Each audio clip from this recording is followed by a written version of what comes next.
What is up, cool cats of the interwebs? It is your girl Haley back at it again, bringing you the end of the year episode. We will now call this the pre-review crew awards for 2023. But before we get into our game awards, we actually have to kick it back to your regular scheduled program. We are actually going to do our review portion for December's games. Now, we're definitely going to keep it short because honestly, December was a big letdown, as you may all know, especially by one of the games that we talked about. So, the first game we're going to talk about is Disney's Dreamlight Valley. Now, it came out finally um, full release on PC, Nintendo Switch, PS4, PS5, Xbox One, and Series S and X in its full glory. It released on December 5th, and it's a life sim adventure game by Gameloft Montreal and Gameloft. It has a 76 top critic average with 83% of critics recommending.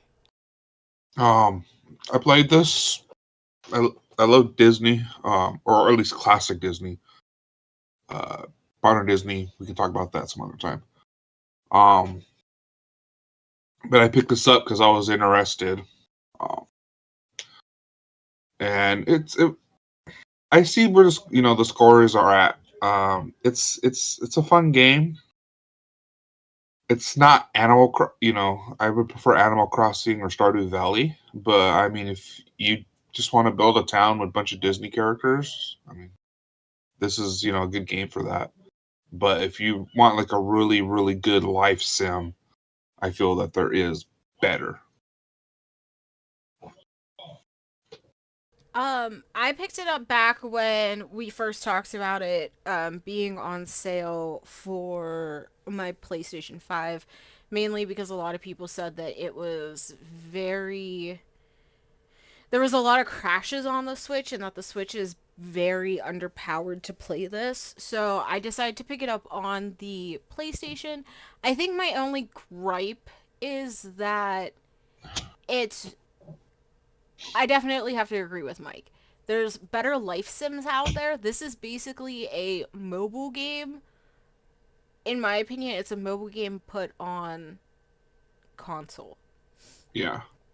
Because all you're doing is fetching stuff to unlock things and saving up for certain things. And I mean, that's fun. I like to play this like right before bed just to sort of like wind down, but it's Mm. nothing that's um revolutionary or like amazing or like a deep dive into anything. Like if you want to actually play something with a story, um play Stardew Valley. Play anything else. But like if you just want something that you can chill that has Disney characters in it, yeah, I'd say pick this up. Yeah. It's not bad, but it's not great. It's honestly just mid. Yeah. Uh, it was when I was playing it regularly. It was one of those games. I was like, okay, I want to unwind before I go to sleep, and I'd play for like 20 minutes, do some fetching, and then put it down. Whereas like Animal Crossing and Stardew Valley, um, or even like Rune Factory, I would sit there for hours, playing, trying to get shit done. So Yeah, I definitely think it's cool. Like, I just think it's one of those things where, like, if you're a diehard Disney fan, this is probably right up your alley. But if you're anything like just like a lukewarm Disney fan or less, yeah, probably better stuff out there. But again, still good for the diehard fans. And I mean, and that's probably exactly who it was made for. So if it's good to them, then I think it's successful enough, right? yeah, Oh yeah, and I think this is a great game right around this time. You have a lot of people who are going to have some time off. Um and this is a great game to sort of just kick back and relax to. Um and like if you have any like nieces or nephews, I would definitely say like grab a controller, stick it in their hands, and let them go to town on this because honestly, you cannot fuck shit up. yeah, yeah. It is a really safe game to play. So, I mean, but yeah, honestly, outside of that, like, it's decent. It's not award winning, but it's decent. But we're gonna kick it. Wow, this game really. I don't even have a segue for this game because I don't even know what to fucking say. This is the biggest fucking clusterfuck out of left field. I did not have this on my 2023 bingo card. We're going to try to keep it as short as possible, but we're talking about the day before. Um, and I don't even know what to say about it. Is it a cash grab? Is it. I mean, I can tell you what it isn't. It's not a video game. Oh I my don't know gosh. what the fuck it is. This is the first time in years, following video games, reading reviews for, 20 something years online. This is the first time I've seen multiple places give a game a 1 out of 10. And I'm pretty sure they were being generous with that. I didn't even think it was possible. Like I didn't even think it was possible. I thought the lowest score games could get were like 3 or 4 maybe. I've never seen a 1 in my entire life. Yeah. Yeah, this is ridiculous. My whole thing is like, you know what this reminds me of? This reminds me of that video game that got kickstarted for like millions of dollars but like still hasn't actually been made. This Which is one? that, but yeah, I don't remember. Star Citizen? It's probably Yeah, Star I think Citizen. it's Star Citizen. Um but this is that, but if it was actually made and absolutely nothing that they promised. Yeah. I just want to read Gabriel Moss's review from IGN. 1 out of 10. The day before is easily one of the worst games I've ever played, to the point where I'm afraid to continue running it on my PC. And if you didn't manage to play it, you can count yourself as one of the lucky ones. Ed Thorne from Rock Paper Shotgun, all he had to say was an awful time. That's like hilarious. It's absolutely amazing. I can't I can't do it. There was even a headline that I read where someone, I think it was on Twitter, someone said something like, they were tweeting directly at the developer, like, why is this game so terrible? And the dev said, quote, shit happens. And just that was it. So it's like, I'm yeah, dead. shit does happen, man. Like, if that's all you have to say, you know what you were doing. Yeah, this doesn't even deserve our time to talk about how shit it is. I like Like went on like wiki to see like what the like worst games ever are. Um just to see if anybody else has like like a 1 out of like some recent years. So, um review scores. That one got like a 3. Like I'm not popping up with anything, guys. Yeah, this is I think just. Babylon's Fall did better than this game. It did. And Babylon's Fall was not anywhere close to what we expected it to be. Oh, Yeah. Hardcore Gamer gave it a 1.5 out of 5. But still, IGN gave it a 4. Like,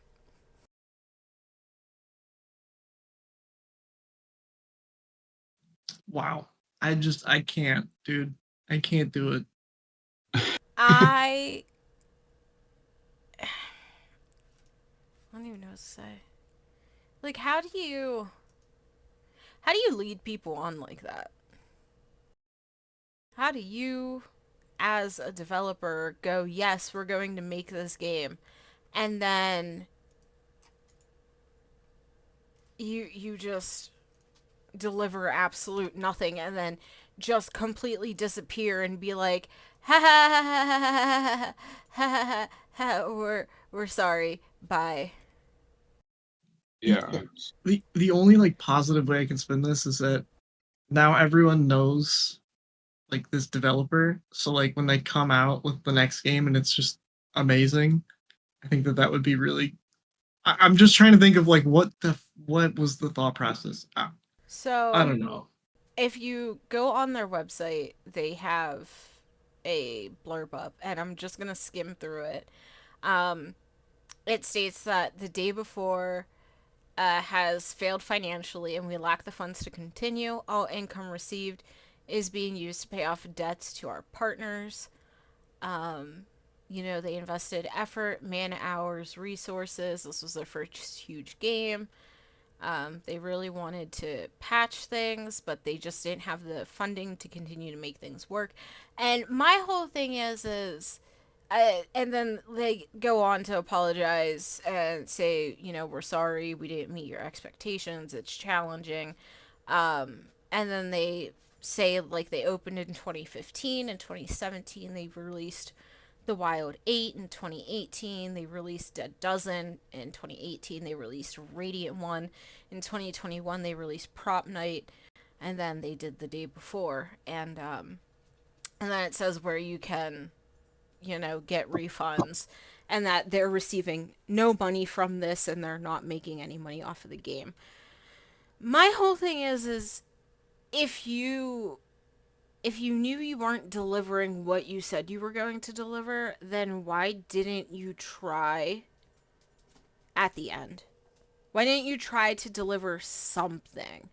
Why did you just go, this is half baked, but we're going to put it out there, and literally like 3 days after, you're just going to be like, everybody fucking hates it, and shut it down? So to just if I had to guess, they had a couple of decently successful indie games. They're a small company. After a couple of years of mild success, they tried to build the team up and then actually take on an ambitious title, but then mismanaged it so hard that they ran out of money. So that it was essentially dead on arrival. Like I think that they had ran out of money a long time ago, and that this was, like them trying to like put something out, and so like they don't even have anything because they never had any money to begin with because they probably already ran out, and that's why I think the company probably went bankrupt like a couple of days after it released. They probably were like, okay, you have up until this day, like the release day, to come back up with all this money, and if you don't, then you're screwed. I don't know how else this could have happened other than just a small indie team just being mismanaged into thinking that they could pull off a rather ambitious title. Yeah. And I say rather ambitious in air quotes, very heavy air quotes. I'm also like curious now about their other games. Like, they're closed. Are they actually going to keep up with those? I mean, the only ones on Steam currently is Prop Night and Radiant 1. Radiant 1 is literally $1, but it has mostly positive reviews. And Prop Night is 10 with mixed reviews. Um, so like I'm curious to. Oh, it looks like a lot of people are just thumbsing this down because they're saying the game's dead, but it looks like it's basically just because the developer closed. Um, Hmm. it was like, yeah, what's gonna happen to everything else? I mean, I feel like Prop Night could have been something good, especially because it's like it's a more cartoon version of Dead by Daylight, but you're turning into props, and I feel like that could have been something that was like really fun to do if they And would keep up with it. I've seen gameplay of Prop Night. It wasn't the best looking game, but it did look a little fun, at least from the Let's Players that I saw playing it. Mm-hmm. So it's like I don't know how you go from doing something that people were actually enjoying to this shit. Like I really don't understand how you do that, you know? I definitely feel like Brennan's right that they lost money before they even put this out, and they put it out to try to recuperate some money, and it just backfired. Hmm. Yeah, I mean, like, I just can't. I cannot fathom any other reason. Yeah. But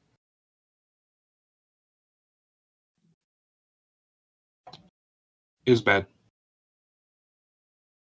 Shit happens. I guess. Yeah.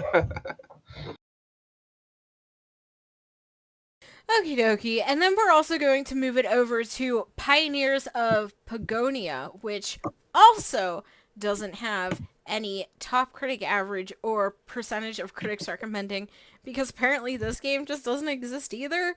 I don't know what the fuck is going on anymore. What the fuck is December? Um, really quick, I did look it up on Steam. It does have very positive reviews. Oh, Um, that's nice. yeah, so far a lot of the reviews kind of echo the same sentiment of like this has a really good foundation. It's not complete, but it has the potential to be something good. And even though it's not complete, what's there is still satisfying enough to a point where people seem to like it. Um, yeah, and it's it's not like a full price game or whatever. So like I don't think that people would be completely pissed at it if you know because it kind of launched in I believe it launches it's in early access. So like it for for what it is, it doesn't seem terrible. If anything, it seems kind of decent. Like it has a solid foundation, which again it's kind of promising. I mean, yeah, Yeah. I Looks like mean, this could be one that when they do fix it up, there's going to be a good possibility that this will be a good, fun game to play. oh my yeah. god, you mean having a team that actually supports your game? Wow. They have a roadmap for 2024 too. So like it seems like they have updates that are planned and are being worked on. So it seems like a decently promising early access game.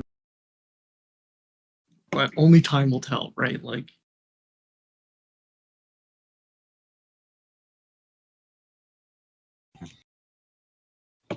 Okie dokie, y'all. That Kidoki Artichoke. ends the review portion for your regular scheduled broadcast of the pre-review crew. Before we kick it over to our award announcer, Haley, do you guys have any final thoughts for December's games? has any good game ever come out in December ever? There used to be, but I'm old, so I remember like 20 years ago when good games would come out in December. Like I feel like everyone just shovels everything out in November just for the holiday sales, and then December is just Yeah, like a whatever year. Like yeah, doesn't matter. Who cares? Just hit the targets for Christmas and then call it a day. yeah.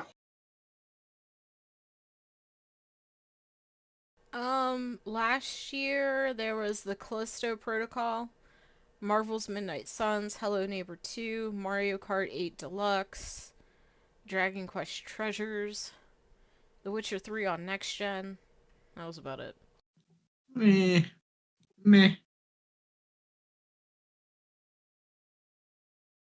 Good titles just to have on sale. Yeah, pretty much. I honestly don't got much to say. Um, the December just fucking sucked.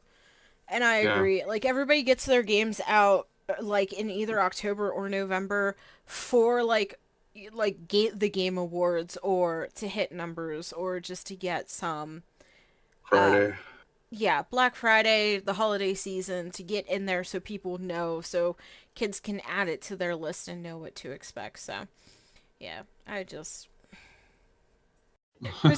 between now and February, it's just like there's just nothing. There's just like a settling period where we're just like streamlining and then February hits and we're back up on the roller coaster going up and down and 50 Yeah. shades of sideways. So, Yeah, I don't really have anything to say beyond that. I'd read that book. Okay, so let's kick it over to the pre-review cruise game awards for 2023.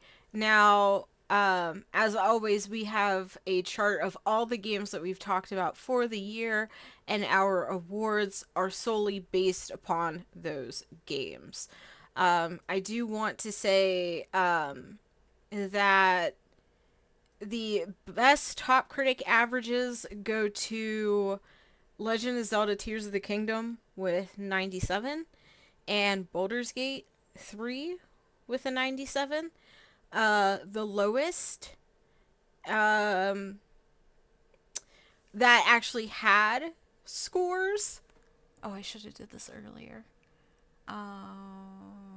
So the lowest that actually had a score would be Curse of the Sea Rats with a 66.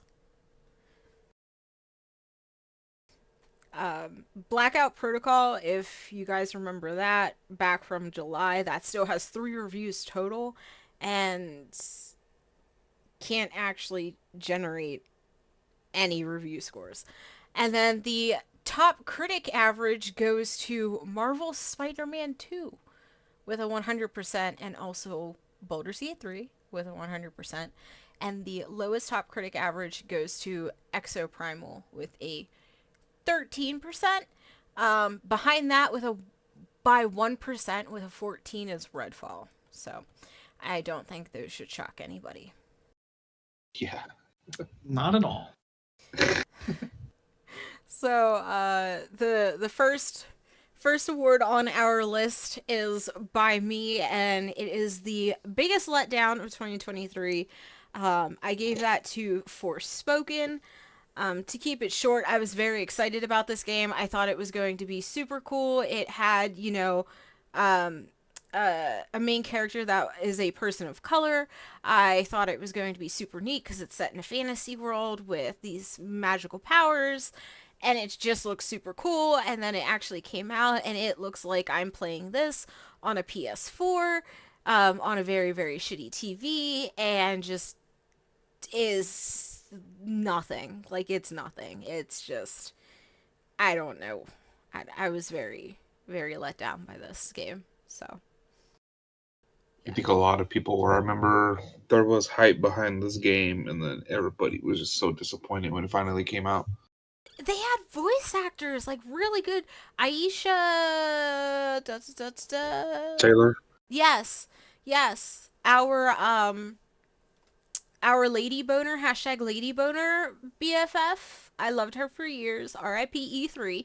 R.I.P. Lady Boner. But she was the voice actress for the main character, and I was like super excited because I really like her, Yeah. and it was just a letdown. I mean, the voice acting great. The game itself just mid, very very mid, very mid. Will I ever pick this up? Yes, if it goes on sale for less than $5.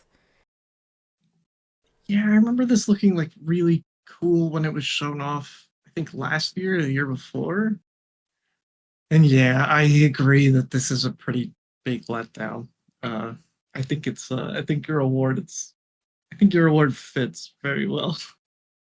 And it's so funny because honestly, I forgot about this game, and then I was making the sheet, and I was like, "Oh shit, Forspoken!" Like, damn. And honestly, it to sort of equate this game to something else, it reminds me of like all the fantasy books that are out right now. Because there's a lot of people who are like, oh my god, fantasy books are in. So they're putting out extremely mid fantasy books that are like half baked, that have massive plot holes, that have no world building, and I'm just like, holy shit. Did y'all like play Forspoken and then decide we want to do the same thing? So happens when something is popular. Unfortunately, I'm looking at you, Fourth Wing. Looking at you. Anyway, the next award on our list, actually, Mike and Brennan have both picked this. For Brennan, it is Best Controversy, and for Mike, it is You're a Wizard, Mike, and this goes to Hogwarts Legacy. Um, yeah, we're talking about this right before we started recording, and I was telling him I picked up Hogwarts Legacy about a month ago. It was on sale. It was it was on sale, so I was like, screw it, I'm just gonna pick it up. Um, I had heard good things about it. I love the Harry Potter series. And so, a game was like, okay, cool. I could be a student in Hogwarts. That sounds pretty cool. So I've been playing it. It's got its issues. It's not, later on, there's, games that I feel did better. But I mean, for what it is, I really do enjoy it. It's a really fun game. Um, just running around doing side quests and stuff. I've just been having a lot of fun playing. Yeah, I gave it best controversy, not because of anything of the game itself. Like, I think the game itself was perfectly fine.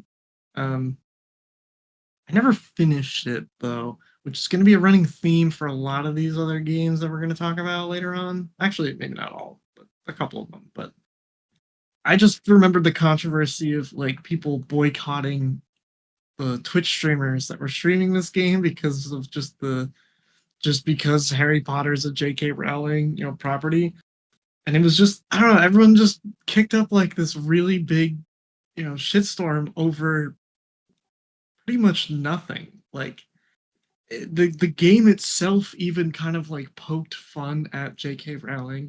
It Mm-hmm. also had commentary on like the trans character. It was just one of those things where it was just like it just felt like people were just boycotting the thing just to boycott the thing, right? And as a spectator, I just thought it was funny watching people get mad over seemingly nothing. Like the people were getting mad at Twitch streamers for just playing the game. Like that's insane to me. I don't remember any other controversy throughout the entire year outside of that one, and that one was just my favorite to sit down and watch with some popcorn. That was hilarious. We talked about that for a while too back then, and I think it does actually have some meaningful discussion about separating the artist from the art. I'm not. It's not just a joke, but for the most part, 90% of it, I just thought it was funny to just watch people get pissed over absolutely nothing. Yeah. Where are these people now, huh? They're just Well, I mean, oh, oops. no, they're just complaining about some other dumb shit, right? Like it doesn't even matter. It didn't matter. It didn't amount to anything. It didn't impact the success of the game. People still streamed it anyway. It was just hilarious to watch people just get pissed over nothing. Also, fuck Plus, J.K. Rowling. plus, it got snubbed at the Game Awards. If you noticed, it got nominated for nothing. Oh my god, I didn't even realize that. Yeah. It's just, I guess it was just hard because, like, I don't know, if you didn't have these other heavy hitters, I feel like it probably would have, Yeah. But I don't think Jedi Survivor got nominated for anything either, and it had fairly I thought it similar did. Was reviews. it? Was Maybe it it? did. I don't know. Was it not? Best like voice actor. Wasn't that kid in the category? Oh, maybe you're right. Yeah, maybe you are right. Yeah. I mean, okay. So let me get this out of the way. Fuck J.K. Rowling. I refuse to support her. I refuse to buy her books anymore. With her detective series novels, which I really, really, really fucking love those. They're really good. Um, but I did buy this, and I bought this because I went, she has made her money already. It doesn't matter. Yeah. Like, she might still have ties to Harry Potter. She might still be the creator of Harry Potter, but she has earned her money and left. Warner Brothers is the one who's still shelling out the IP, who's doing whatever and whatnot. And it's like, yeah, don't get me wrong, she's still probably making her coin in some way. But she's gonna be making her coin forever. If you want to boycott Harry Potter, you gotta boycott everything that has Harry Potter on it. You have to boycott everybody that's sticking Harry Potter on something. And it's like, eh, are you actually doing that? I'm not No. saying like don't sit here and say that J.K. Rowling is what she is, because she is. But the thing about it is, is that Harry Potter is so huge that it is now more than just her. Hmm. So you boycotting Harry Potter or Hogwarts or whatever isn't going to have any sort of effect on her because she's already made her money and left. So I just think it's a waste of time. If you want to cancel her, go ahead and cancel her as a person. But you trying to sit here and cancel Harry Potter just because it's associated with her is not going to ever happen. It's too big. Exactly. And that's why it was so funny. It just felt like people screaming at the clouds. It's like, don't you have anything better to do? No, they don't. The answer is no. Yeah, they don't. Yeah. Like their points for boycotting are valid. I will say that. But the thing about Yeah. it is they are sitting there going boycott this when she has already made her money. She is already rich. There's nothing you can do about it. You are not taking her money away. She's going to sit there on her little throne on Twitter and still sit there and chill out and say whatever the hell she wants because she can. And if you want to cancel her, then just fucking go after her as a person or just ignore her. Like I don't really know how people get canceled, but bitch is already a fucking multi-millionaire. Like what are you going to do? She's literally throwing her phone into her pile of cash, walking around in pure gold stilettos. Like she's not phased. No, not at all. Oh, she's not. Exactly. But our next award within the Game Awards goes to Fatal Frame Mask of the Lunar Eclipse. Mike awarded this one biggest disappointment of 2023. Um, Out of all the games this year that I played, this one made me the saddest. I love the Fatal Frame series. Because they're that it's a niche horror title. Because you got the Resident Evils, you got the Silent Hills, so Fatal Frame sometimes gets put on the back burner. And the Master of the Lunar Eclipse was coming out, and I was like, "Oh shit, I haven't played this one. Like, I've heard about it, but I've never played it, and it's coming out over in the US. I want to play this." And I got about 2 hours in, and I just had to turn it off. It wasn't scary. It was just tedious to play. Um, and I was just really upset because I was like, I waited for this game, and yeah, it's one of those ones like some. Oftentimes, I don't finish a game because I don't have time because other things come up, and other games get released. This one, I just could not finish it. It was just that bad.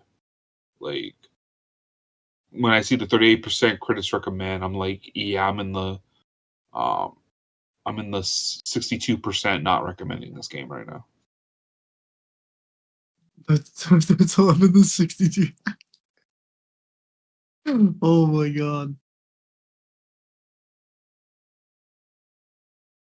There was better horror titles this year. Go get Resident Evil 4 remake.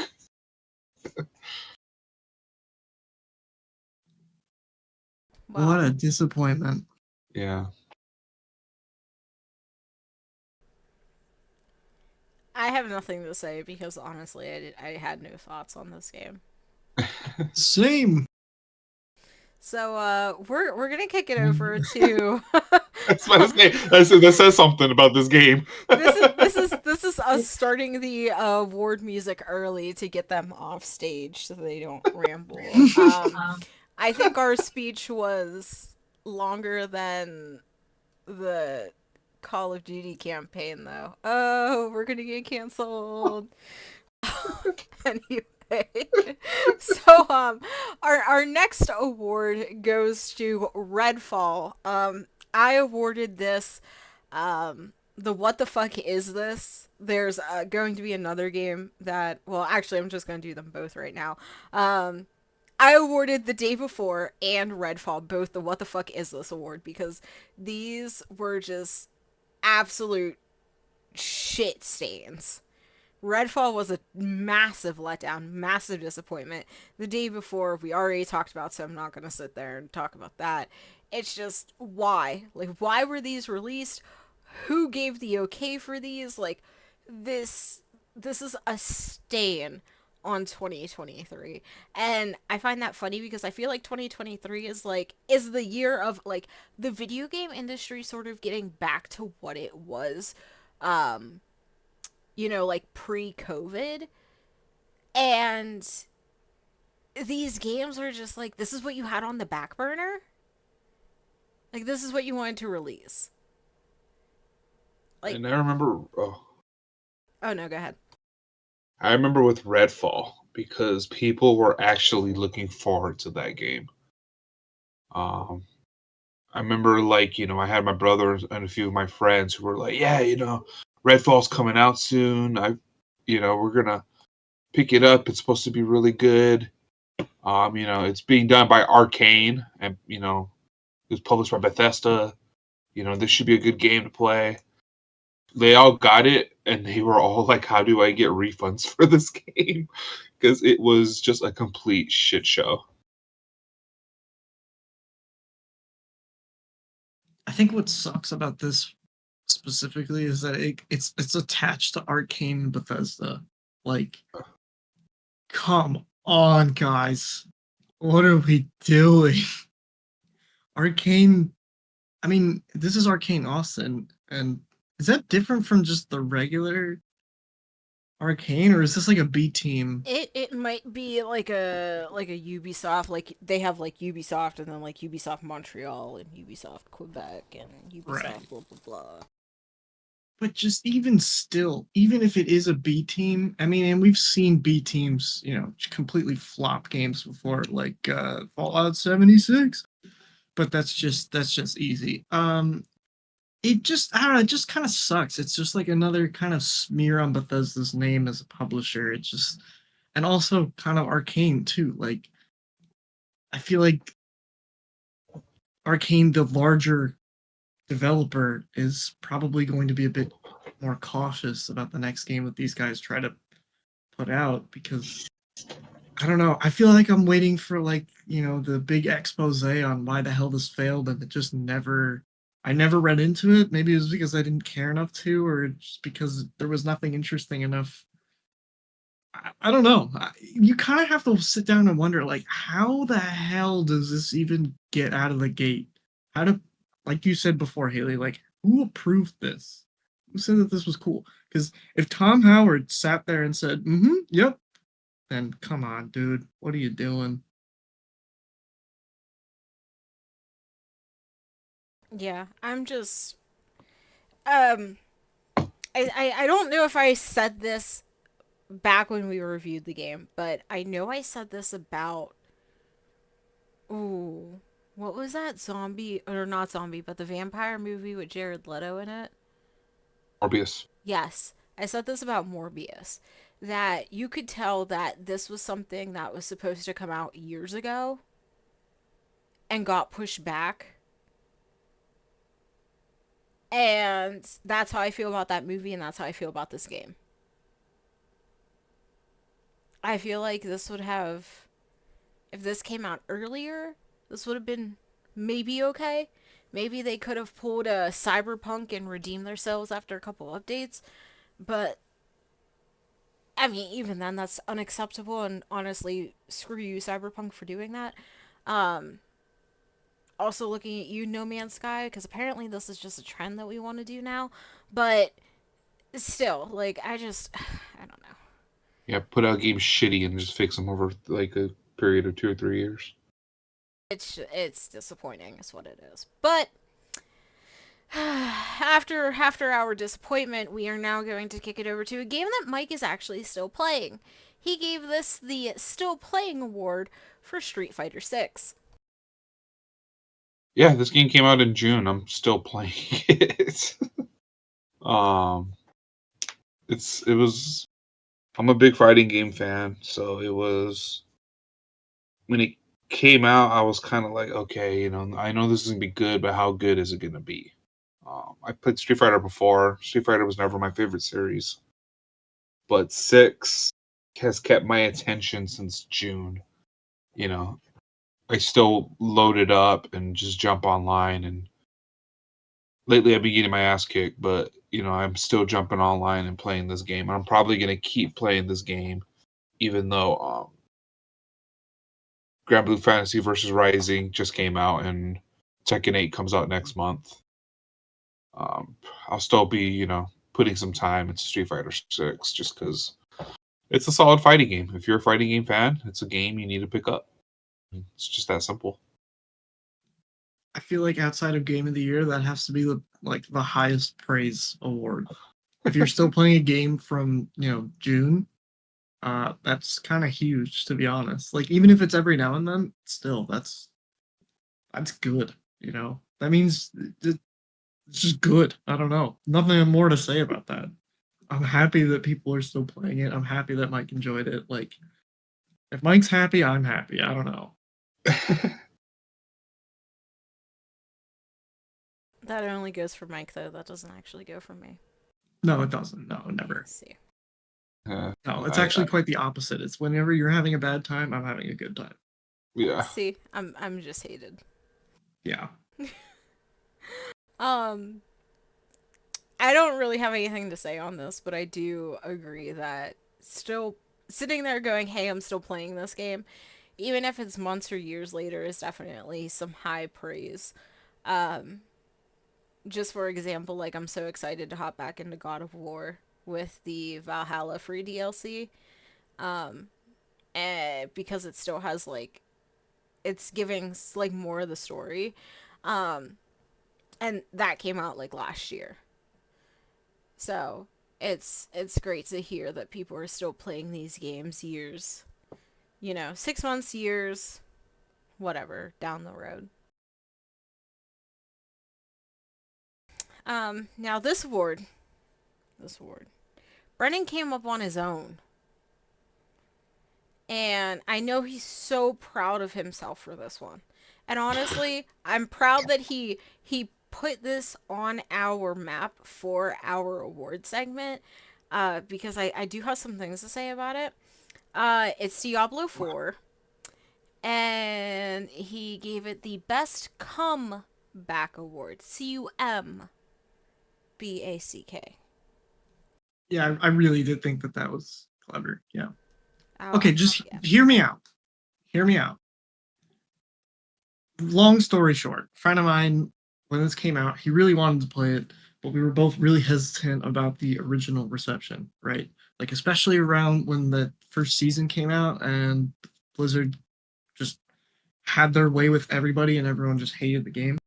So we held back on it for a while, but we waited till season 2 came out to see, if they were to, had they fixed it and whatnot. And it was on sale a couple of weeks ago. My friend bought it, and I wanted to play a game with him, and I'm like, I like Diablo, let me try it. So I'm gonna say right off the bat, as soon as I created my character, I immediately skipped the campaign. There's a button you can do that to just skip the entire campaign and go right into endgame stuff.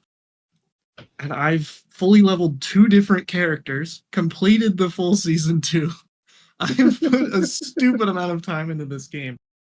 And it's purely because this scratched at least the end game loop of this latest season. It just scratched this itch for me of when I got really into Diablo 2.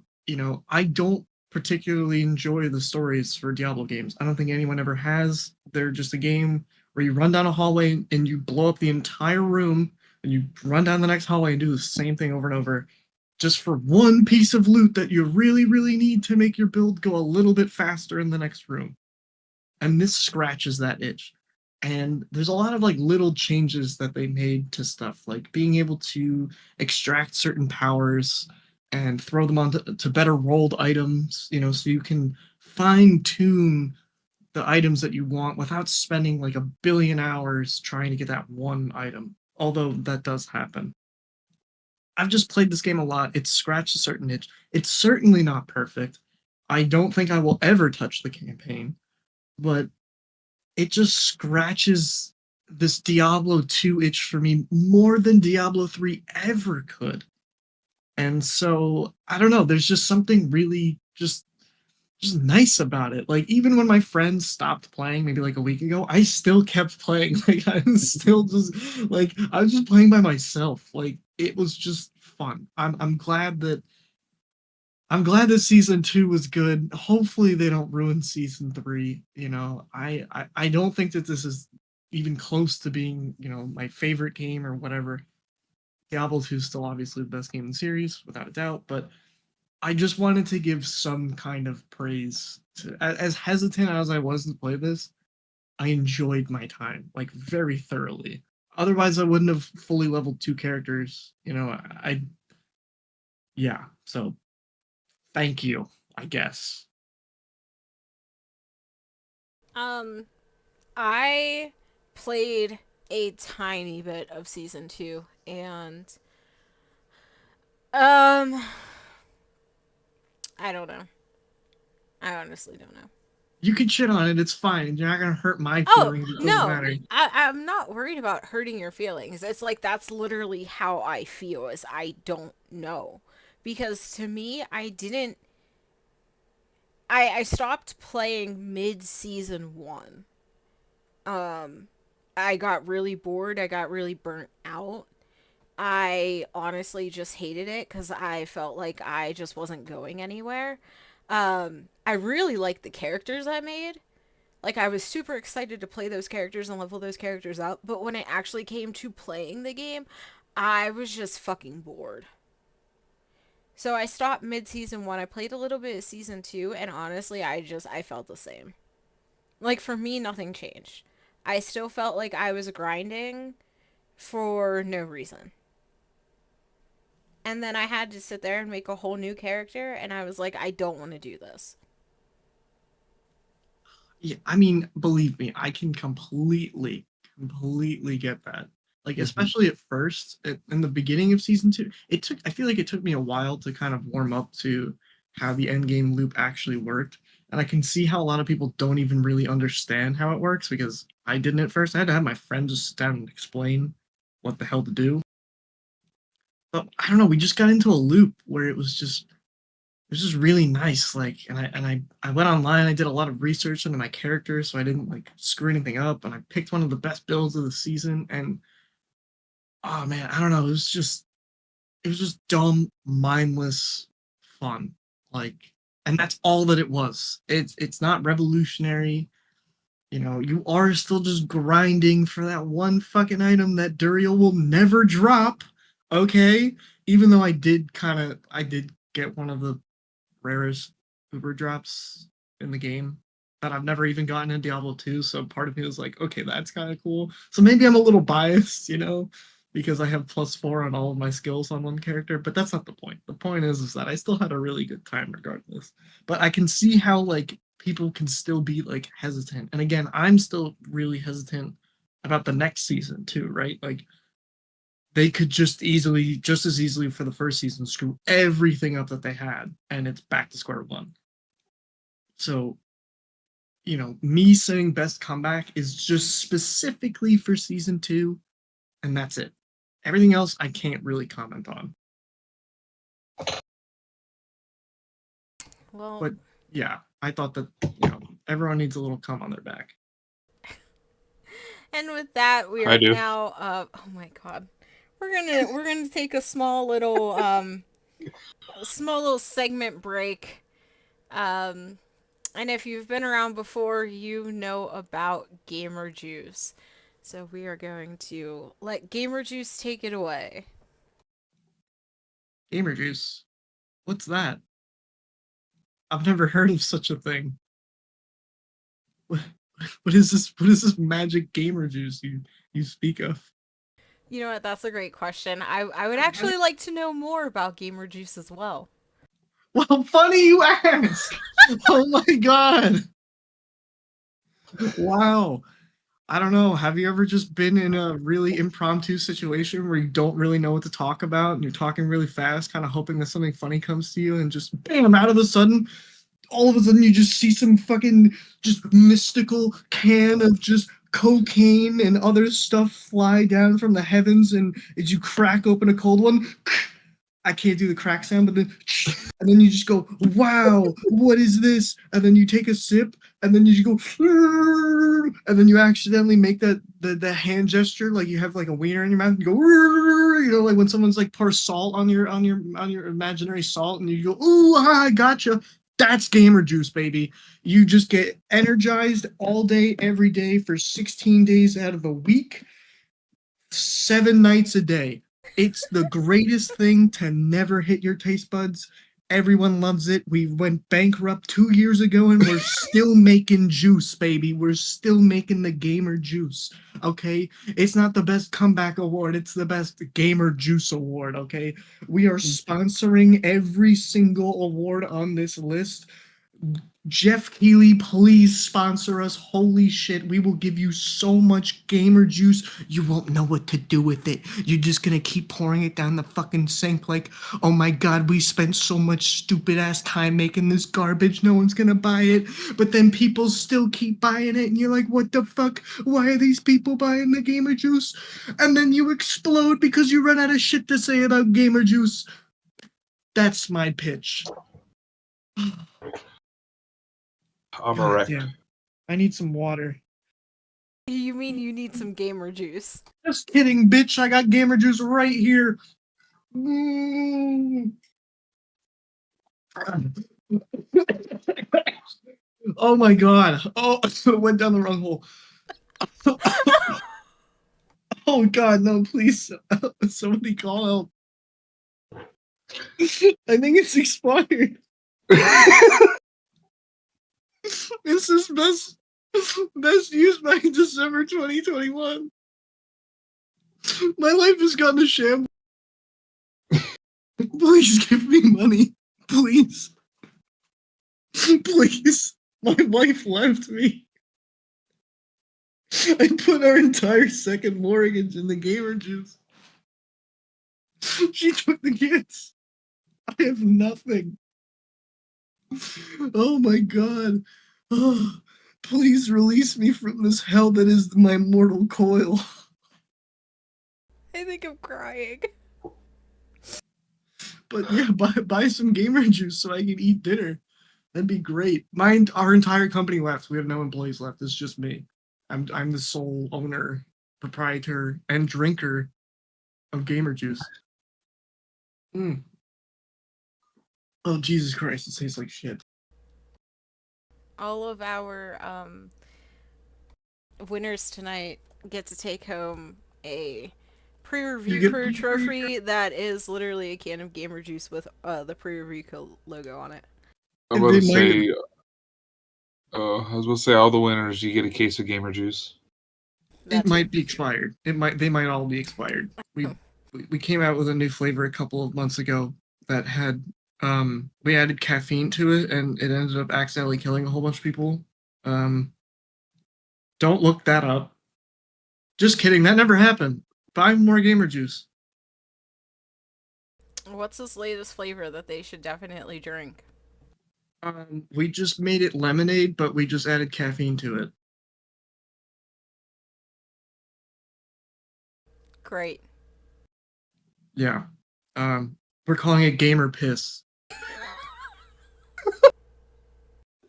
It was just not a great name. Don't Oh my god. I will advise you never to use that name. You will get lawsuit after lawsuit, and your wife will leave you. Even if you don't have a wife, she'll preemptively leave you. I want one called Gamer Bathwater, and it's just caffeinated water. Holy shit.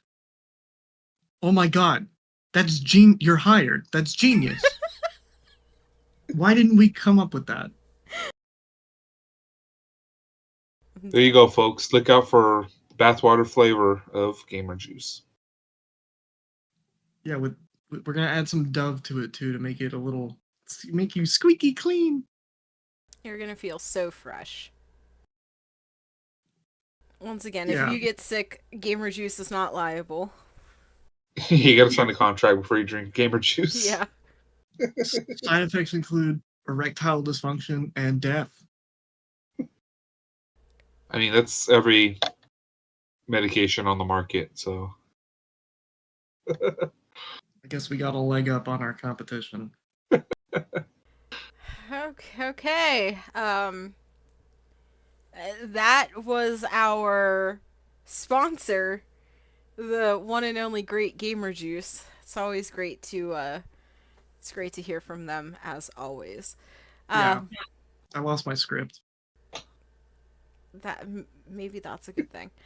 Um, so the next game, back to our award segment here at the Pre-Review Crew Studios. It's the Pre-Review Crew Awards 2023. We're next going to talk about a game that Brennan really wants to play called Armor Core 6 Fires of Rubicon. I should have given this the award. I did play. Yeah, honestly, you should have. Yeah. Yeah. I've been meaning to I've been meaning to play this. I want to wait for it to go on sale because I've never sat down and really played an Armored Core game before. So like, I don't. As much as I loved FromSoft and Bandai, I don't really want to pay full price for it. So I'm kind of just waiting for it for the December sale. So yeah, I don't know. This one, I just kind of, I didn't really have much to say other than I just want to play this one because it looks really cool. There's giant robots and stuff, and yep, cool stuff. Yep, gamer juice. What does Gamer Juice have to do with this? It doesn't. I just have nothing else to say, and that's what I say when I have nothing else to say. It's true. I've heard about his dates, and he's just in there. Gamer juice. Have you tried gamer juice? Oh my god. Okay. Well, that's Armor Core 6. Next we're going to talk about the best superhero game, which is Marvel Spider-Man 2. Actually, speaking of superheroes, this is like the only Yes, I know I'm your hero. Shut up. This is like the only superhero game that made our list this year. I know, but I felt so bad because I didn't know what else to give it. Because, like, you can only give one game of the year, and I felt bad giving two runner-ups, so I was like, I have to give it something. I really enjoyed Spider-Man 2 from beginning to end. It wasn't perfect. There were definitely things that I think could have been a little better, but I'm excited about the future. I think that, whatever they're going to set up for in the DLC to connect to the third game, a possible middle entry, kind of like what they did with Miles Morales. I feel like the ending in the game really kind of set them up. Like, a lot of this game just didn't, I don't know, it was its own thing, but it also kind of felt like set up for the next game, which, feels like a trend with Marvel, but I don't know, at least here it felt nice. I liked the spotlight that Miles was in. I kind of wish that Miles had a bit more of a spotlight. It was one of those things where it felt like they took a lot of different ideas that really should not have worked just because of like how much they were throwing at the player, but it all kind of worked, at least for me. I think the scores were very much earned, and I really enjoyed playing Marvel Spider-Man 2. And yeah, it needed some kind of praise from me. I love Spider-Man. I needed to say I love Spider-Man in this podcast. It would have been a crime had I not spoken about this. So that's all I got.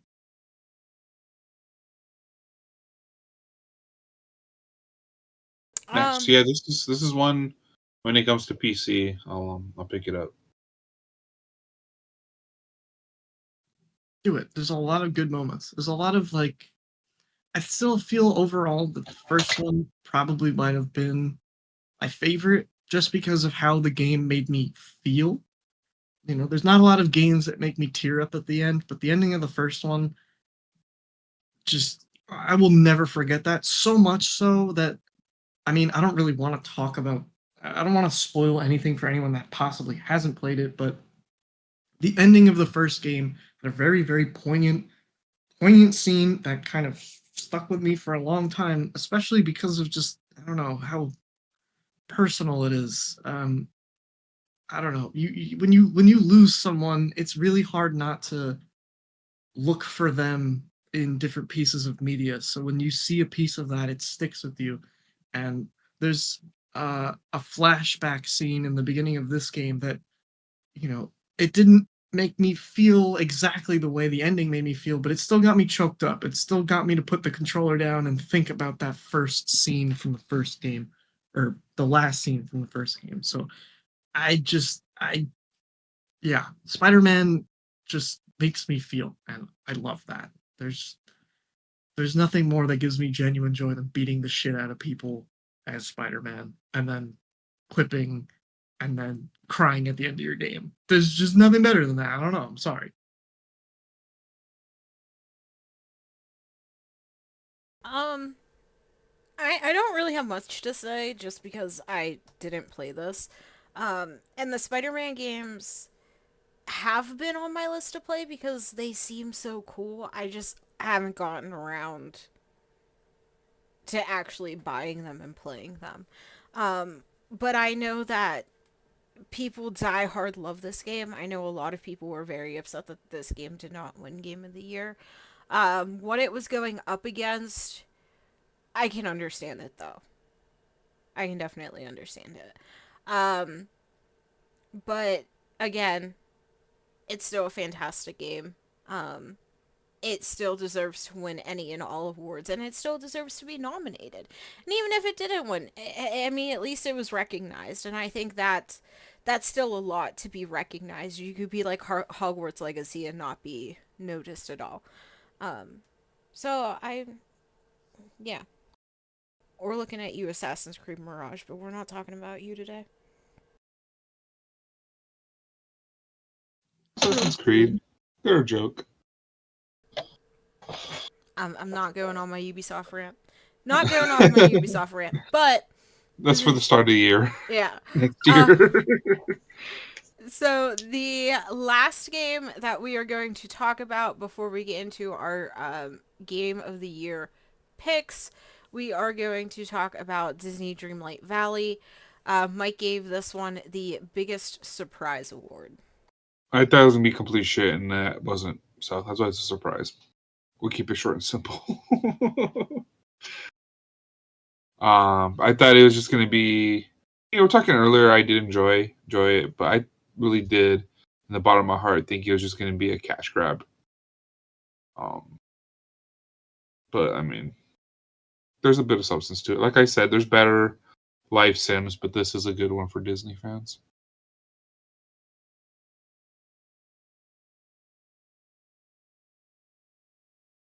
I mean, as we stated earlier, like it's a really cool game. I'm happy that it came out. I don't think it's crazy when it comes to being a life sim, but I think those who actually like this type of game will go out and will purchase it and will play it, even if you Yeah. like it just for Disney. And as I said, don't go into this expecting Stardew Valley. It doesn't have that depth. Yeah. So, we are now going to kick it over to our Game of the Year picks. And we actually have Game of the Year runner up picks. So, our first Game of the Year trophy gets two. That is going to be Legend of the Zelda Tears of the Kingdom, which Brennan and Mike have awarded as their Game of the Year picks. Yeah, like I said, I'm still playing Street Fighter 6, but Tears of the Kingdom was like one of those things where I was just like, it. This game should not be running on the Switch. Like I have no idea how. It's a beautiful game. It's got very innovative and incredibly intelligent like gameplay mechanics. Um, and it's just this game blew me away. I've been playing Zelda since, Ocarina of Time, but this one is just. I always thought Twilight Princess would always be my top Zelda game, but this one just took Twilight Princess, kicked that bitch out of you know, out of the room and just took over. And I love Twilight Princess. Yeah, Yeah, so did I. I just this was Tears of the Kingdom for me. It was the lead up to it was just an excited, just excitement. Just I was waiting all of the beginning of this year just for Tears of the Kingdom. I went out and bought a TV just for this game because I wasn't just gonna sit there and play it on my handheld. Um, and even just like the improvements that they made over Breath of the Wild, like which was already an amazing game. It felt like, at least to me, it just bumped everything up from a 10 to an 11. Um, the story was heartfelt and sad. Again, I feel like I felt more playing this game than the first one. Without getting into spoilery territory, there are definitely Mhm. certain moments of this one where I was like, "Oh shit!" That Breath of the Wild, just it had those moments, but just in different variations and in different ways. Hard to talk about, but yeah, I loved Tears of the Kingdom. I really did. I'm not going to lie. I never finish it. I am right before Ganon, and I do this every time with every most Zelda games where I will get to the very end, especially with Breath of the Wild too. It took me a while to actually sit down and finish it because there was just so much stuff to do. Like it always felt like every direction that I went in, even if I had been there in Breath of the Wild, it still felt like there was always something new to find. And Mhm. I just really enjoyed it. I really liked the whole building different machines, and I don't know, a lot of just the combination of weapons and the shields, all the stuff that you could throw in your arrow to do for different stuff. It just felt really cool. The experimentation felt like it was just on another level.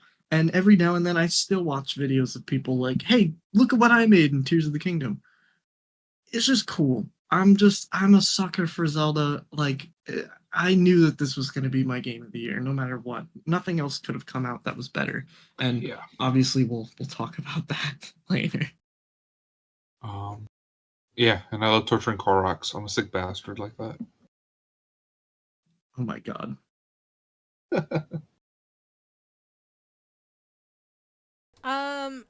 I did purchase Tears of the Kingdom.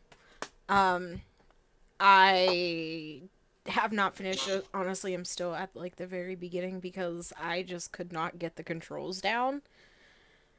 So, yeah, but I know Matt he does play, he takes his Switch when he goes like when his work sends him places. And I know that he's been playing this whenever he has downtime on his travels. So, yeah. I will probably Yeah. never finish it. Yeah, if you have a Switch, you know, this is the one that you got to pick up. Like, they should make you sign a contract if you have a Switch or plan on buying a Switch. This game is in your shopping cart wherever you're getting your Switch from. Wherever games are sold. Yeah, basically. And I will say, this year was, we had a lot of critics recommending a lot of the games um that were coming out. This one got a 99. Resident Evil 4 remake got a 98. Hogwarts Legacy got a 89. Armor Core got a 91. So like there were a lot of games that scored really high this year. Um, when it comes to the amount of people recommending them. Yeah, I mean it's Zelda. That's really all you gotta say, man. Yeah, it's nice and simple. Yeah, like everybody and their mother knows Zelda. Okay, that's it's just even my mom was at how's Zelda doing today, Brandon? You know, like it was just nice. It was I'm gonna sit down. I'm gonna finish it. That'll be my before the end of the year. I have to beat Ganon. You heard it here first. I'm gonna make a video that's just a brief check-in to see if he actually did it. You talk about your mom, everybody and their mom. My mom actually played Zelda, so That's that amazing. says something. That That's says amazing. something. No, it really does. That's amazing, honestly. So, our next game of the year pick, which was actually mine, and Mike also gave it the About Damn Time Award as well, is Alan Wake 2. This game has honestly just surprised me in more ways than I can count. If you watched the Game Awards, they actually perform a song that is big within the game. And it's like this huge musical number that is actually within the game. And that was so cool at the Game Awards. And it was just, this game is amazing. I think it's amazing. I think it's a great story. It's left me with more questions than answers, but you know what? I'm perfectly fine with that. I am so ready to see where this game goes. And also, the voice actor for Max Payne, who I believe voiced Alex Casey in Alan Wake 2, has passed away due to cancer. That's So, unfortunate. condolences to him and his family and everybody that he worked with as well. But yes, this game is my game of the year pick. It's just absolutely wonderful. Yeah, and I gave it the About Damn Time award just because this game was because the first Alan Wake came out what like 10, 11 years ago. 2010. Okay, yeah, so it came out a long time ago, and just for years there were always the rumors, oh, Alan Wake 2's in development, Alan Wake 2's in development. And people waited so long for this sequel to drop. And I am so happy that it was as good as it was. Because I would have been so, depressed if this game came out and it was complete shit. Because it's like we waited over a decade for part two and now it's complete shit. But no, they were like, guys, you waited so long, we're gonna deliver. We're gonna give you the game you guys want. And it's about damn time. It's gorgeous. It's visually stunning.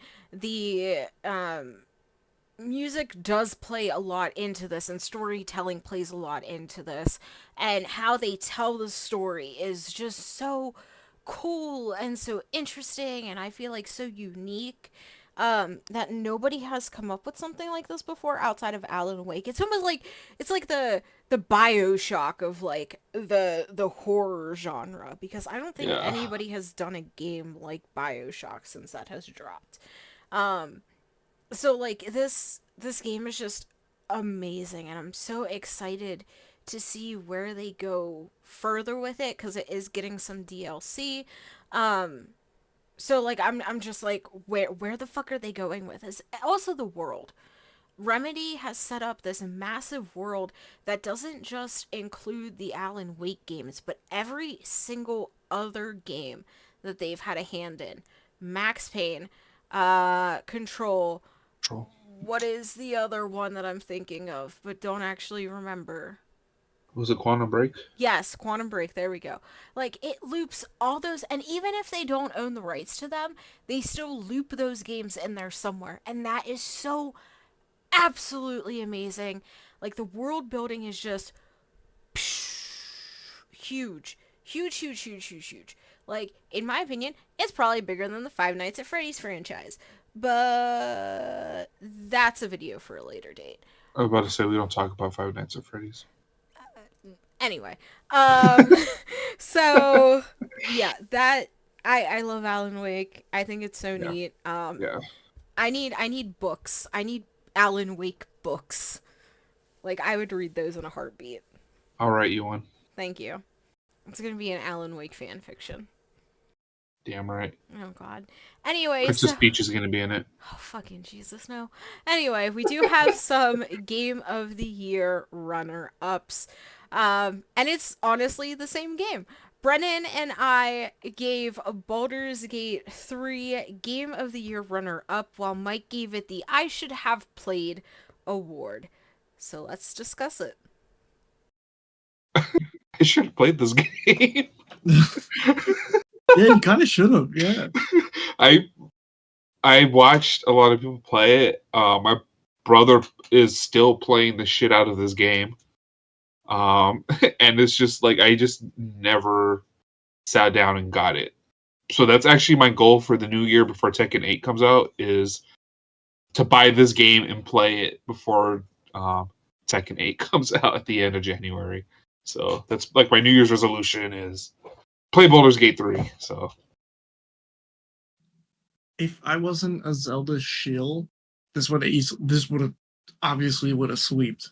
I mean, I just as someone that really likes CRPGs, this was like a dream come true to have like a classic RPG, computer RPG make game of the year and like even be known to people was just so incredibly nice. Years of playing Shadowrun and Pillars of Eternity and Pathfinder to finally have one of these games hit the limelight. And I had friends who'd never even heard of Baldur's Gate before. They were like, "Have you heard of this Baldur's Gate game?" And I'm like, "Yeah, I'm surprised you have." And then again, but it's just the testament of how just widespread and quality the game is. I mean, I feel like anyone kind of could have probably predicted that Larian Studios would have knocked this out of the park just because of Divinity Original Sin 2. But my God, the amount of hours that I put into this without even finishing it too. If I hadn't played with my friends in like a 4-man little group, I don't think I would have finished it just because of how often I would have just kept remaking my character and going through Act 1 and 2. Like, there's just so many good moments. I really liked Shadowheart. I thought Asterion was hilarious. Like, there's just a lot of character interactions that I thought were really good. Um, I don't know. They really just nailed it. They really nailed it.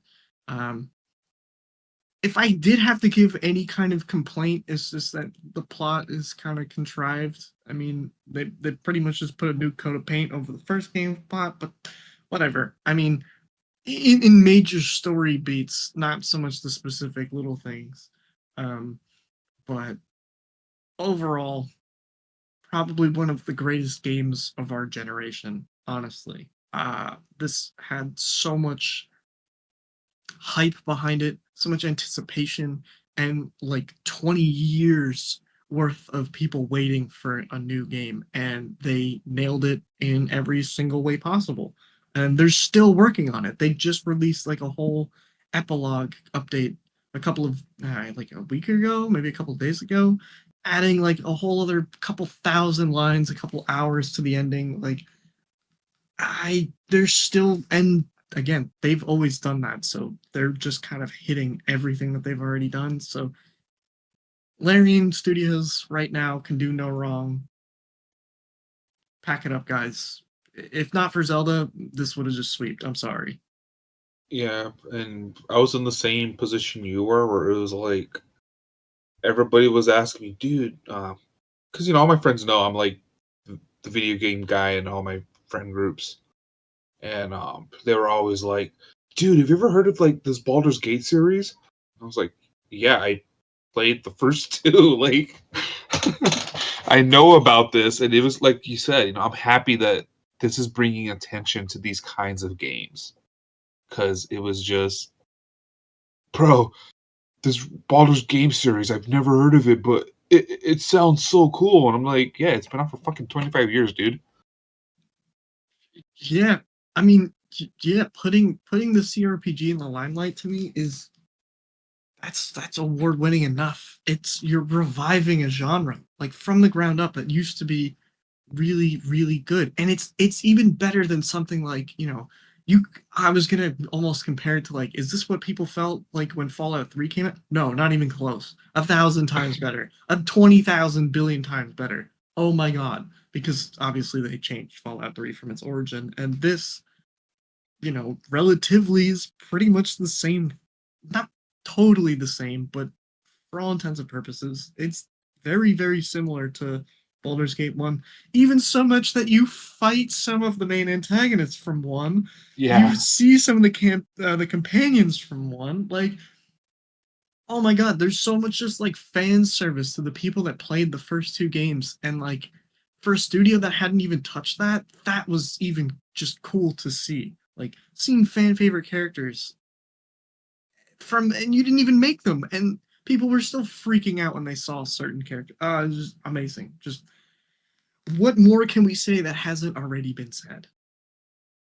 I'm just excited to see what Larian Studios comes up with in the future.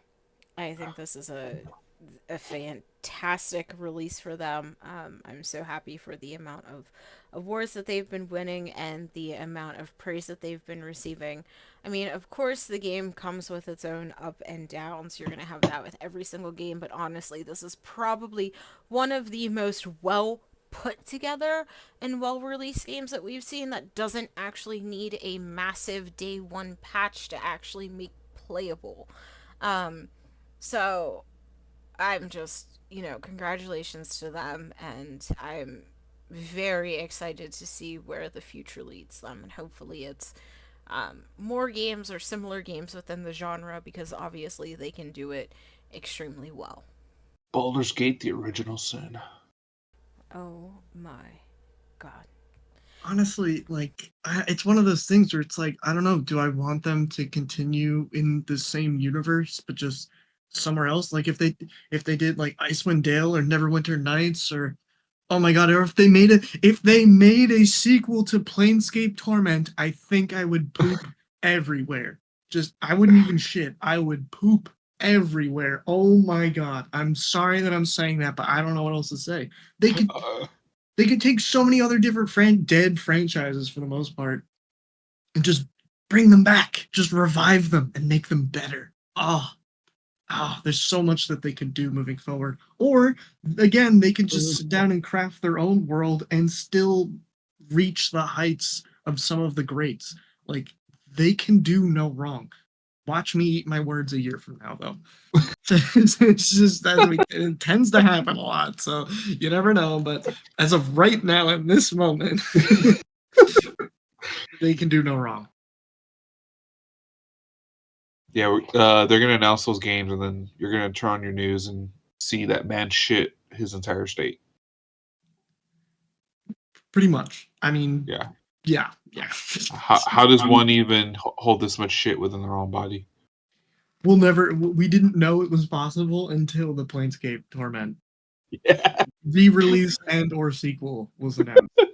Oh my god. I really want to play Planescape Torment so bad. I don't know if I can make that even more clear, but I'm just too much of a lazy bum. I have no words.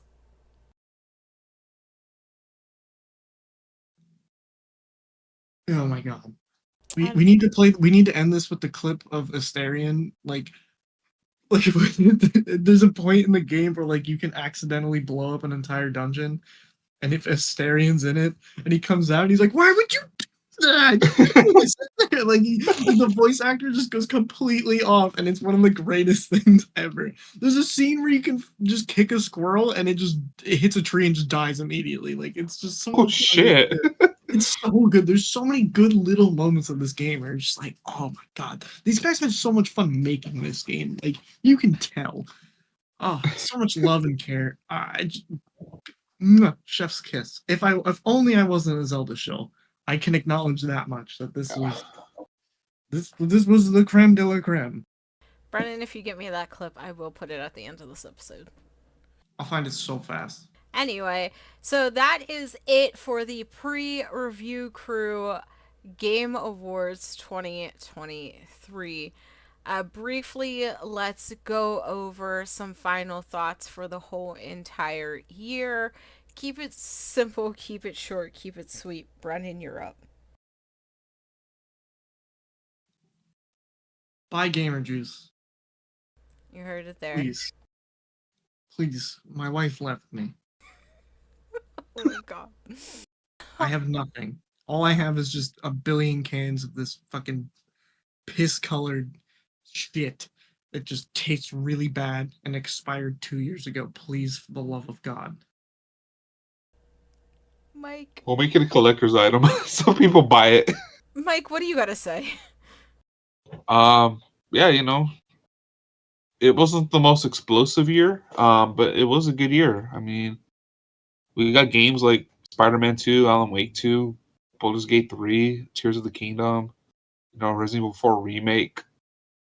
Um, we got some good stuff this year, so kind of looking forward to 2025 because that's at the Game Awards. Everything got like a 2025 release date. Um, but yeah, it was a good year in gaming. So for Christmas, I hope people get these games for Christmas, and let's just be ready for next year. I know there's a few games coming out in January and a few in February, so we'll see what 2024 has in store for gamers. This year was good. We talked about a wide variety of games, some that we were actually interested in, some we weren't, but still wanted to showcase. And I think a lot of games came out this year that were either great or just off the mark, and I feel like it's just sort of getting back to that everybody's just getting back to where they were before COVID. So it's great to see these game companies, able to overcome that and still put out extremely solid games. So I'm very excited to see what next year holds for everybody, and the coming years after that, because there's a lot of what looks to be like great games going to be on the market. So I feel like next year is definitely going to be a battle of what are we going to pick to play. Yeah. So I think next year is going to be a lot of fun for us, kind of previewing and reviewing and playing all these different games, because I feel like this year was probably one of the years that out of all of us, like we probably played the most games that came out this year out of all the years that we've been doing this podcast. So yeah, I'm super excited. Also buy gamer juice so Brennan will finally have some money so he doesn't have to sleep in my basement. Um, that'd be Hopefully great. his wife and kids will come back. Hopefully. They'll never come back. Oh God, no. They'll never. They Well, never come back. Then he could pay for a date with another woman. your rent is due on the 1st, so you better figure it out. The only thing that ever comes back is Diablo 4. Oh my God. Anyway, that is the end of our Game Awards for 2023. It was great having you here for the whole entire year, and we hope that you come back next year and spend it with us previewing and reviewing the games that are coming out. This is Haley, Brennan, and Mike all signing off here for 2023. I hope you have a great morning, afternoon, or evening wherever you are in the world, and we will catch you next year. Goodbye. Bye. I love you. They never say it back. Maybe next year.